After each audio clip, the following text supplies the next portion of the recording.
Okay.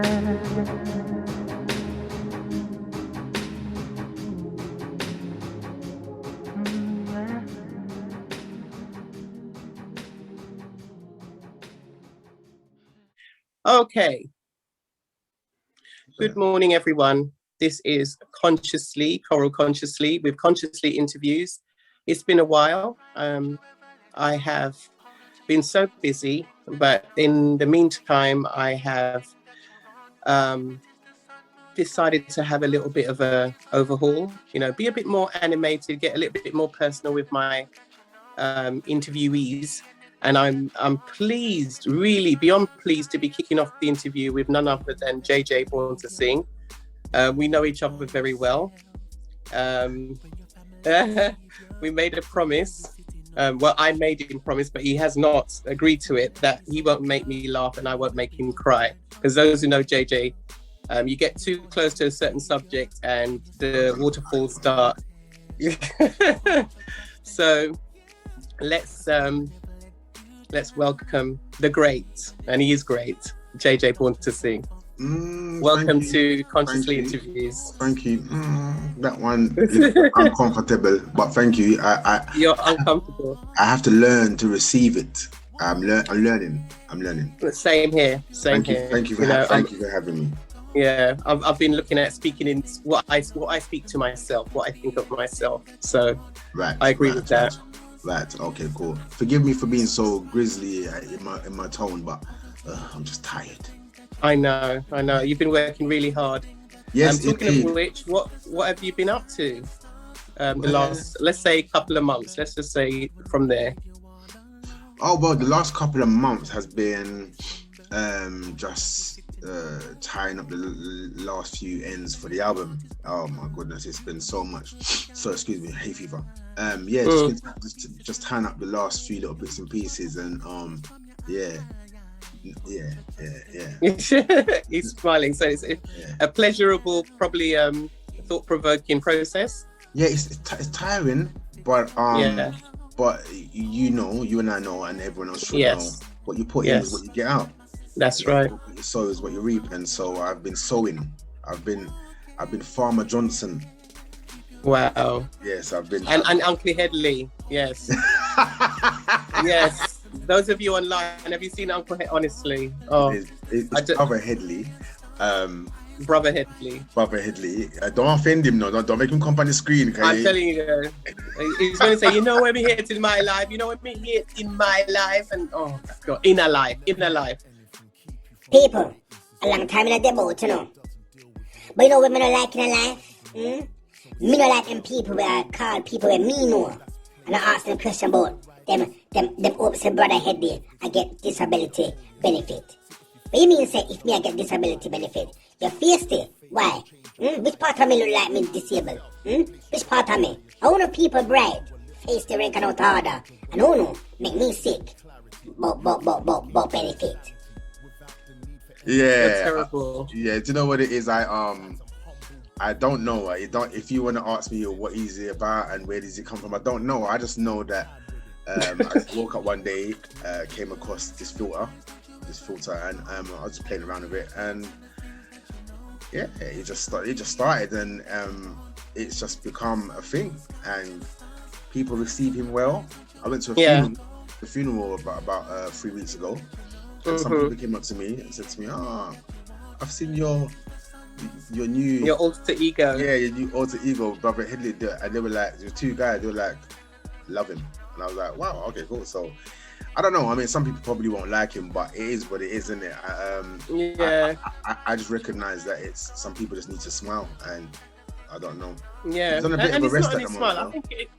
I think you know, we can all relate to some of the things that he hates, but we don't say it. We carry it. This is it. This is it. Yeah. So I'm gonna have a conversation with him later on this evening, because he's on a bit of a break, and he's upset about something, but I don't know what it is. So I need to talk to him. He's sulking. He's sulking. So, okay, right. I have said it to you personally. I think this latest work, your album, is one of the greatest that you have done. But for those of us who I don't know how, because, you know, by now you are very well known. But for those of us who may not know about you, let's go back a bit. First of all, usually I ask the artists to summarize how they would present themselves to somebody, say, who are you? So if you could just take it away. I am a singer-songwriter, entrepreneur, and your friend, your brother, your cousin, your uncle, your dad. I don't know. I mean, those that follow me on my personal page will see that I'm a father to many. You know, you know, even like say like my daughter's friends, they call me dad. You know, and so for me, I just feel, yes, I'm the artist, but I'm also, you know, a human being, and I do feel like, you know, artists do have a responsibility to just not just to be the artist, but to be, you know, the idol, the inspiration, the person to look up to. You know, someone that you can confide in, because I think that what it is, yes, we know about celebrity lifestyle, but celebrity lifestyle is not what I'm looking for. No, I just want people to recognize me for who God has made me to be. Do you get what I mean? And but by saying that, I need to be accessible to the people. Yes. Do you get what I mean? And so I try my best to make sure that, I mean, some people me have to block them, and I have to block them. Because, you know, what they're looking for is not it's not on the menu. Do you get what I mean? But no, sorry to interrupt, but go ahead. I've struggled with the blocking thing. I block and then I feel guilty for blocking, you know, because I read somewhere that blocking is a sign of, it's a malicious act, it's a sign of anger. Okay. But then sometimes I can't take the, you know, what the person is about, you know, and I don't want to see it. I don't want to be associated with it. Because once you see it, you can't unsee it. Exactly. But once you hear it, you can't unhear it. And so for me, everybody, you know, within their own right, or with, you know, have their own opinion and morale. Me, if you're disturbing my peace, you get blocked. And it's as simple as that. But like it, yes or no, it's my peace. So therefore, I have the responsibility to protect my peace. And if it takes me to block you, oh well. Then I block you. It's as simple as that. So it's all right. So we're going to go into your history a little bit. Who JAYJAY Born2SING is. So, well, we were talking yesterday. Let's just be plain and transparent. I had a technical difficulty in that it was not recorded, so we're doing it all over again. It's live. We got some I got some beautiful gems from yesterday, so we're gonna have to get some fresh gems. But when I talk to JJ, I always get some gems. So I was born in East London, and that's how I met you, when I was in East London. Yes. So, but you're not born in East London. Nope. No. I'm a South Londoner. Yeah. Really? I was born in Brixton, but I was born in St Thomas's Hospital, Lambeth, but raised for like 6 or 7 years of my life in Brixton. Wow. Yeah. So and no, I'm not a Brixtonian.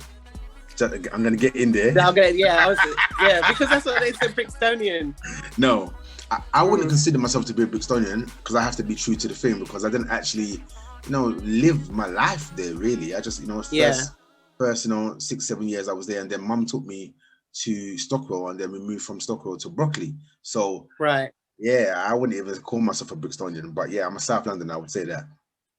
And you didn't partake in the street life, like, you know? No, not really. I was a very homely person. I would play out and stuff, and, you know, play out with friends. But it was more riding bike or riding scooter or whatever.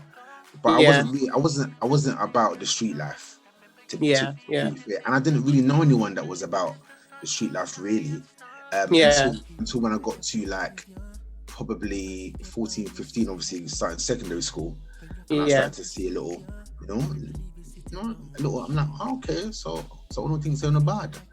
And so I had to have a certain way about me as well, because obviously I'm at school and there's loads of, as you can imagine, there's loads of different personalities and lots of different energy. So, but I would not consider myself to be, you know, I'm streetwise, but I'm not a street guy. I'm not a street guy. You come across to me as somebody who observes a lot, but don't say everything. You don't say everything that you observes. So is that how you? Where did you get that from? Is that from your childhood, or is that your nature? Or I have to put it down to it being a God-given gift, because sometimes I've been in a situation and I've literally just turned, and as I've turned, I see something. At that moment that I've turned, I see something, and I'm like, Lord, what? Like, why did you show me that? Like, why did I have to see that? And so I find myself, like, say for instance, I know you have pretty toes. You do? This is what I'm saying to you. Exactly. Look at your face. Exactly. Because that's just what. That's look at Queen's face.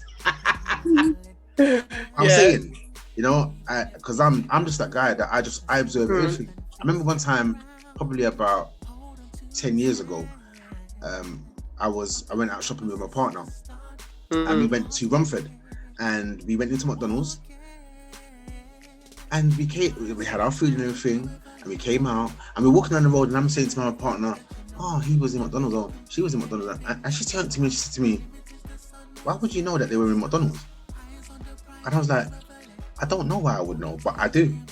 Yeah. And I'm the kind of person that if I go into a room or into a building, I scope the whole room, and I will remember you in years to come. But do you know what, Jay? I'm the same. Really? Usually I go out with Audrey, and Audrey will say, how comes you noticed that? But I am a person, I will look at someone, I will look at them from head to toe one time, and I can tell you everything. Right. But I'm glad to hear that, because I thought I was just fast in people's business. No, I don't know what it is. I've been learning. I've always done that. I've always observed people, but I don't have to look at them twice. I just, as you say, just scan, and then. Yeah. My mentor. That's really weird. My mentor has always said to me that he thinks I should have been private. Yeah. Because he's like, Jay, you just like you study and notice everything. Yeah. Well, I don't know. I can't explain it, to be quite honest, but it is what it is. Okay, let's you see, this is about you. We can go into all kinds of different tangents with you. I've got to be so careful. No, you don't. All right. You're safe with me.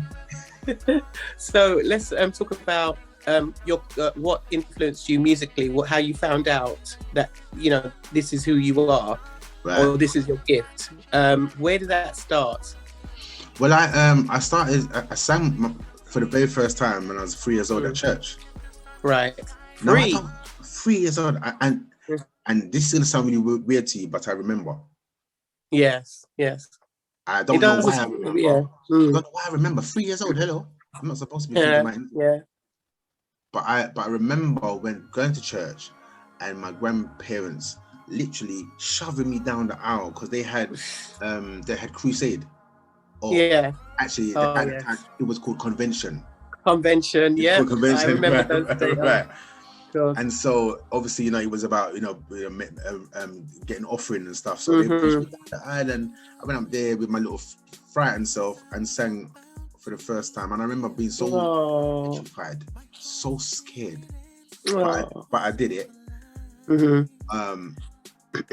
that's where it all began for me. I joined the children's choir called Buds of Promise. And I actually, now that I'm much more mature now, I look back and I look at the name of the choir, Buds of Promise. Yeah.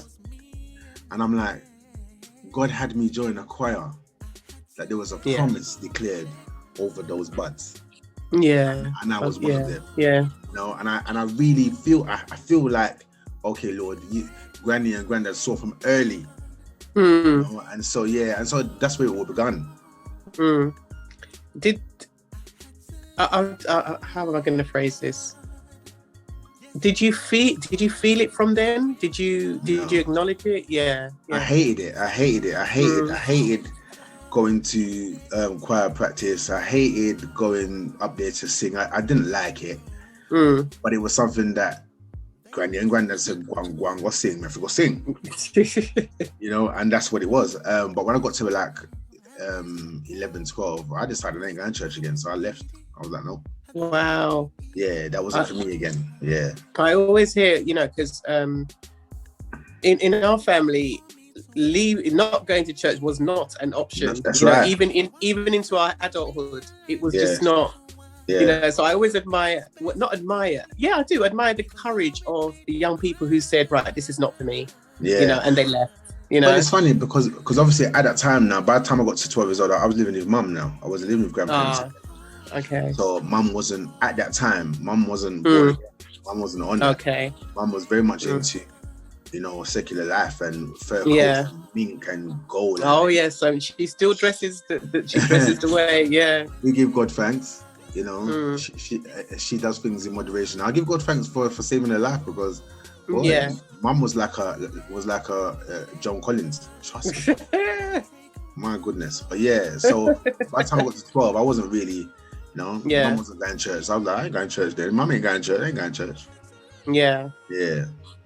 So okay, so we're carrying on now. So at what age did you leave Brixton? Well, I mean, I was always going to and fro, even though I left to go live with mum. Obviously, granny and granddad and all my uncles and my aunts. Because for me, my uncles and my aunts are like my parents because, you know, I spent the very early part of my life with them. Mm-hmm. You know? So they feel like not just uncle, but they feel like parents. Do you know what I mean? So I was going to and fro. When we learn off to take boss, I'm gone at Brixton. Oh, you know, so that's where your early years started. And so but when we actually totally left London, when I was about 13, and we went to Buckinghamshire. We went to High Wycombe. Oh, okay. Yeah, my brother's dad had a car business up there, and he bought a house up there. So we moved from London and went up there, and so that was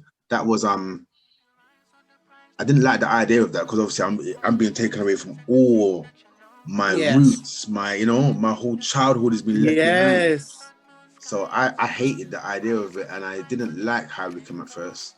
And sadly, within about 2 years of being there, my stepdad was murdered up there. Yeah, and so Yeah, that didn't come out yesterday. No, it was a tough one. It was a tough one. Yeah, it was, basically what happened, as you can see, I don't know if you noticed, but I got some scars on my head. Yes, I have. What happened was I went to a fun fair. Brand new to High Wycombe, went to a fun fair up there. And High Wycombe was predominantly, you know, like Indians. Oh, okay. I thought you were going to say white. Yeah, go on. Yeah. No. And so went to this fun fair. One of the guys that went to my school got into an altercation with some of the guys, and everybody was just standing around and not defending. And where I'm coming from London. I'm like, what? Defending? I'm like, what are we doing? It's hard to bad up a man. Bad up a man. I said, what are we doing? Not realizing that. So after we had our altercation of exchange of words and pushing and shoving, I just said to my friend, come, let's go. And as I'm walking away, I felt someone tug on my shirt, and I turned around and I just felt blam blam in my head. And then all of a sudden I just felt my head just swelling, and then I felt it burst. Oh Lord. And then anyway, long story short, not getting too graphical, but long story short, I found out later on that I was cut. I was cut with a butterfly knife, which is a knife that's got two blades like this. And I lost my eyesight for 24 hours. Oh Lord. Yeah, it was a mad one.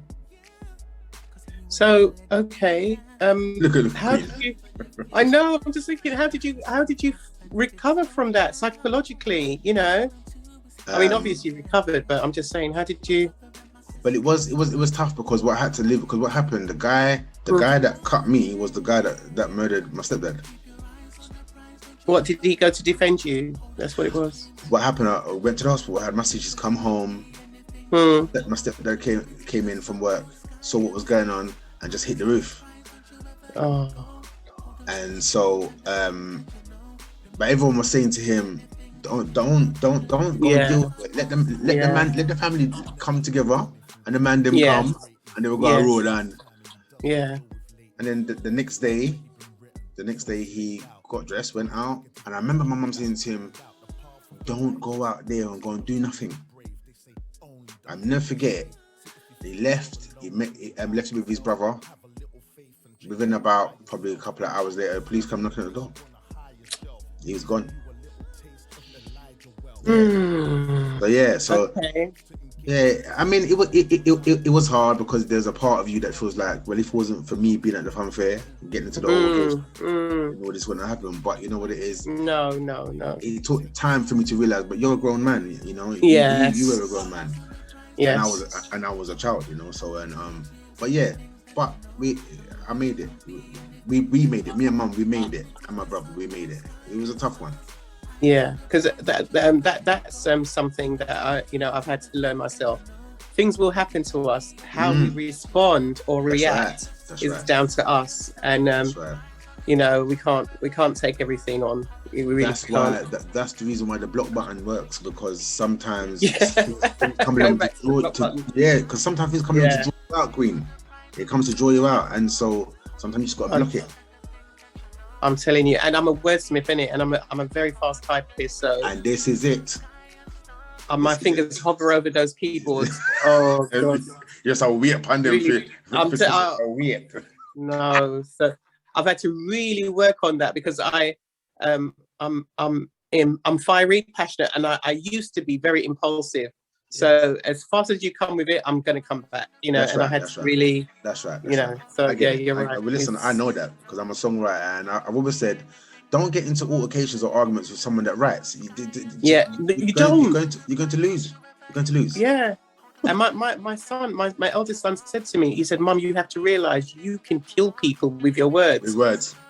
And he was talking to me like I didn't understand English because he was talking to me really slow. You can kill people with your...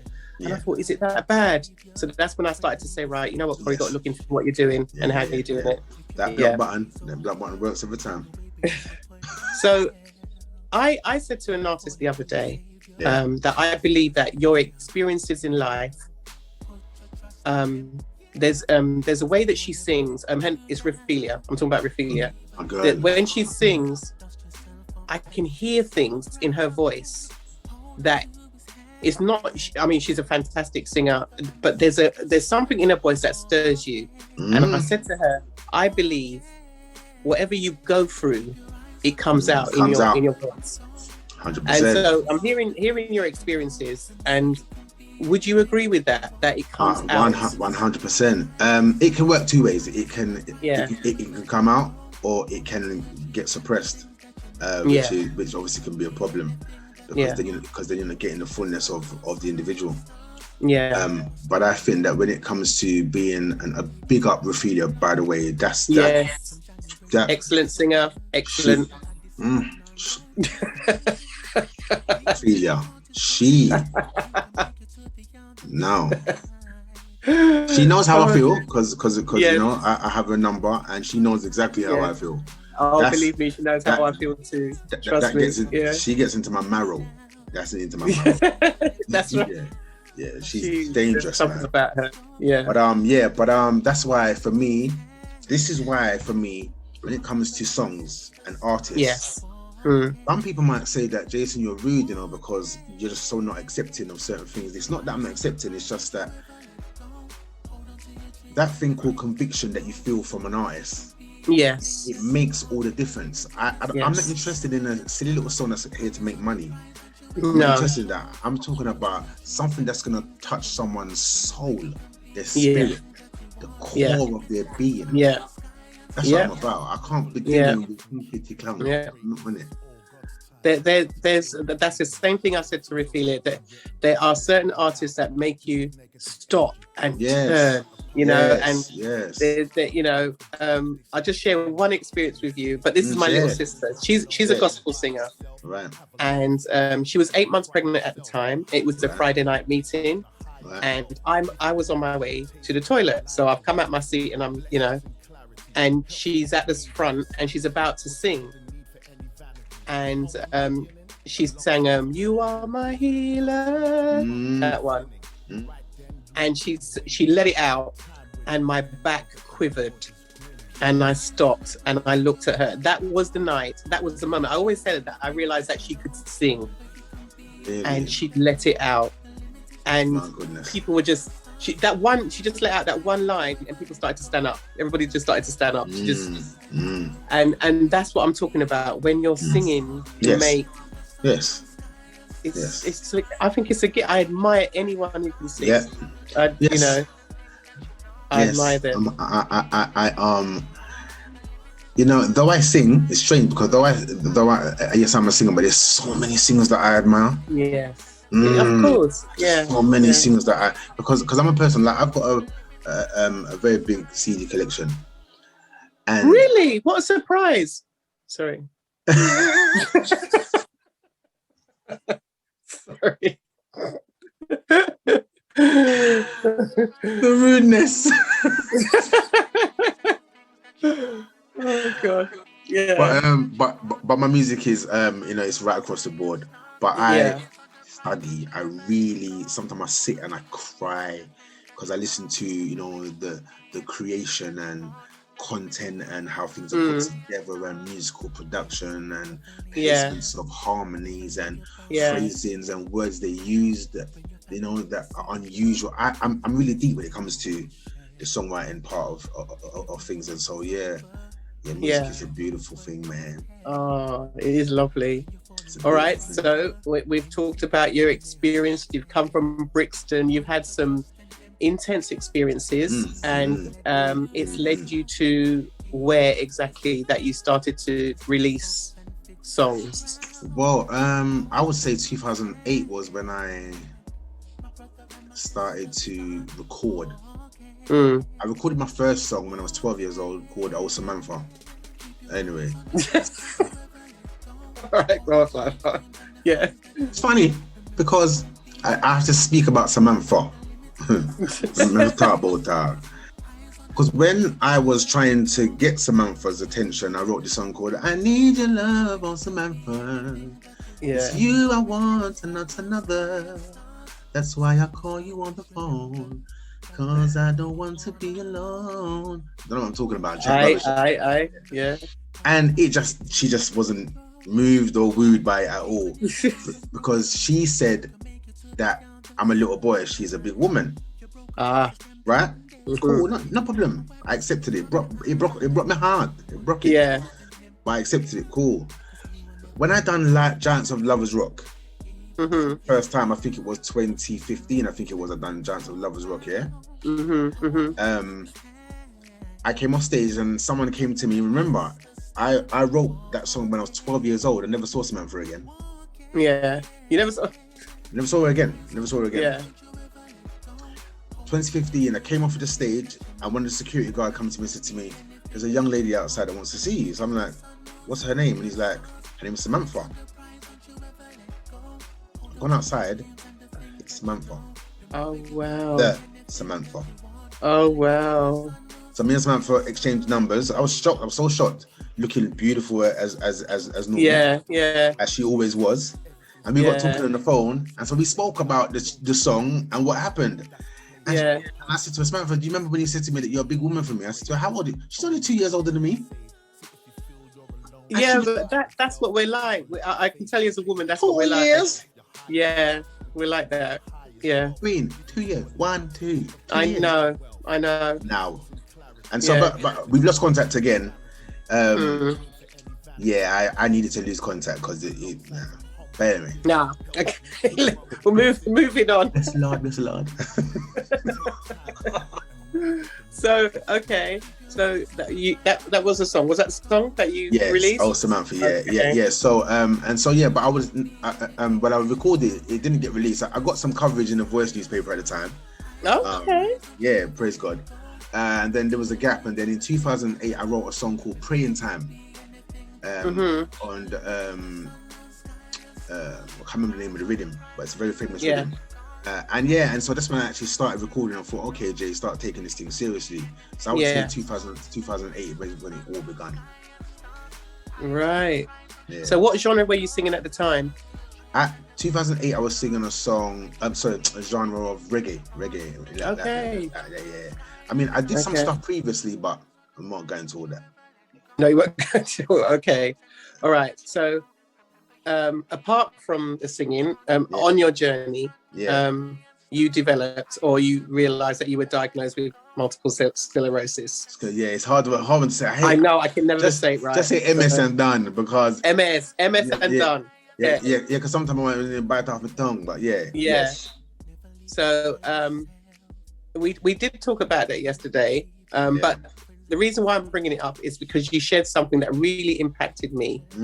And during the illness, you said you had a setback where you couldn't feel anything from your waist down. Was it the waist down? Yes. So could you please just share that and how, you know, what the consultant said, or what your outlook, your future looked like, and what you did? Because I think that was just so great. Yeah. But when I was diagnosed in 2009, actually. Right. Right. The diagnosis is, because I don't consider it to be my diagnosis, I always say the diagnosis is relapse and remitting, which means I will go into remittance, but then I will relapse also sometimes. So it will be up and down, up and down, up and down, to and fro. And so when I was first diagnosed, I was bedridden for 11 months. Wow.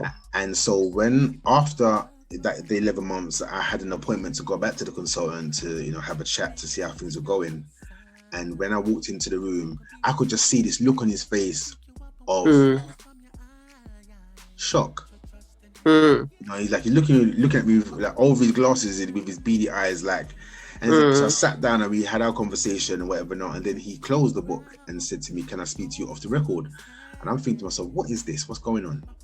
And then he explained to me that when he diagnosed the disease, 4 months later, somebody else that he diagnosed the same day ended up in a chair. And because of how I took it, he said to me he never thought I would come walking through his door. And so, you know, he congratulated me and said to me how well I looked. And because I ain't gonna lie, when I walked through that door, I looked like some silverback gorilla. Because being at mum's for 11 months, you can imagine the food that I was getting, Queen. Yes. I had cornmeal porridge every day for 11 months.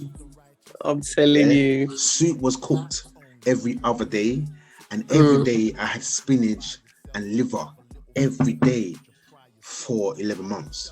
Yeah, so I'm a mother. When your child is sick, you're gonna look after them, you know. So I was breaking pavement stones when I was walking. I was like, So when I walked into that office, I know that I was looking thick. Do you know what I'm saying? Yeah.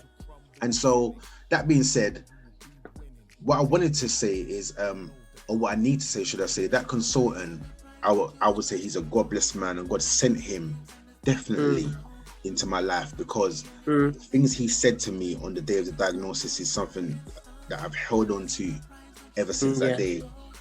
He said to me, anything that you consider to be negative, make sure you get rid of. Yes. And he went through the list. He said maybe family, friends, partner. He even said if it's your job, get rid. Because stress has a knock-on effect. That's right. On the disease. Well, stress has a knock-on effect with anyone. Yes. And so, and he also encouraged me and said to me that I can live a full and fruitful life. It's just, I just need to make sure that the mindset is correct. And so here I am in 2021. I mean, we'll block you, because if you just please, I would just say the consultant said. Right? Yes, it's not me. It's a consultant. Not me. And so here I am, you know, and that's how the journey has been, basically me getting to know myself, being in tune. Would you believe that Evian water irritates the disease? No, I wouldn't. Because it's just water. That's what you're saying. You know, that's in my head. It's just water. How could it irritate? Wow. And so it made me realize. It made me realize that some of the stuff that we're consuming, we don't know what we're consuming. Not saying anything against Evan, by the way. I'm just saying. No, but it's just for you. It doesn't agree with me. Yeah. And so there's certain things I can't drink caffeine anymore, because the whole disease thing is to do with my nervous system. Yes. Caffeine goes to your nervous system, correct? Yes, it does. Right. I still struggle with giving it up. Yeah. Right. And so when I was drinking, because what was happening, I was very, very fatigued and tired before I got the diagnosis. So I was drinking things like coffee, drinking energy drinks. Of course. Not realizing that I could have killed myself. Yeah. Wow. Yeah. And so so here I am. No, but the bit that I want to know the bit about the legs, how you got yourself walking, because I just so I find that amazing. Probably about 7 years ago now, I went to a night, caught a bit of a chill. Yeah. Came home, showered off, went to bed, woke up the next morning feeling like there's a little bit of tingling in my feet, thinking, okay, cool, I'll keep an eye on that. Went to work. Throughout my day at work, I feel like this tingling is turning into numbness now. That was the Tuesday. I remember it was the Tuesday. Come the Wednesday, I woke up in the morning and I'm like, my feet feel numb. So I called work and said to them, look, I'm not coming into work today, I'm going to rest. By the Friday, I've lost all feeling. From at that time, it was from the knees to my feet, and then as the weekend came, both knees, both. Oh wow! By the time the weekend was here, from my waist down, I couldn't feel my back passage, I couldn't feel my private parts. I was completely dead. And so I called my nurse, and she said to me, "Okay, give it a couple of weeks, just rest," because they always say that resting is good. Relax yourself. Yeah. And so I rested for 2 weeks, and I called and I said to her, "No change." And she said to me, "Well, Jason, I think this is it now." And I said, and so I said, "So what do you mean?" So she said, "You probably won't get back your feeling again." Well, who can tell me that? And so for 3.5 months, every day I woke up, struggled to get out of the bed, sat on the front room floor, rubbed oil into my feet and spoke to my feet and told my feet to come into alignment with the promise and the word of God. 3.5 months, every day, 3 times a day, by the way. You spoke to your limbs and your feet and told them to come into alignment with what the word of God says. Yeah. And that's what I did. When did you realize something was happening? I found that amazing. What in terms of change? When did you start feeling? I can't say per se. I can't say specifically when. Yeah. But I just continued, and I would like to add, I have a mixtape called Heartbeat. Yeah. Yes. And in that process of me speaking to my feet, my partner at the time would take me into the car, help me, and my son and my partner would help me into the car, and I would go to the studio, and I recorded my mixtape. Throughout the whole time, I didn't have any feeling. Amazing. God. And that the reason why it impacted me is what you believe, how powerful the mind is, that you can actually turn a situation around. Definitely God, because I do believe in God, but I'm just saying, I was going to say God has to have access. Well, let me say something, Queen. Yeah. Some people might look at this interview and think, I'm not into this God thing. Okay, let's not put that to the side. Let's just pause on that. Everyone knows about the film called Kill Bill. Yes. And there's a part in the film where they break up the woman and they dismantle her, and she loses all feeling in her feet, and they fling her into the back of a truck. Yes. And while she's in the back of that truck, she is speaking to her feet. Yes. And telling her feet, come on, come on, come on. Right? Like I said, let's just put God. If you don't want to mention God, if you don't, that's fine. That's fine. God for me, God not for you. That is fine. But I'm telling you that the mind is powerful, Queen. So powerful. So powerful.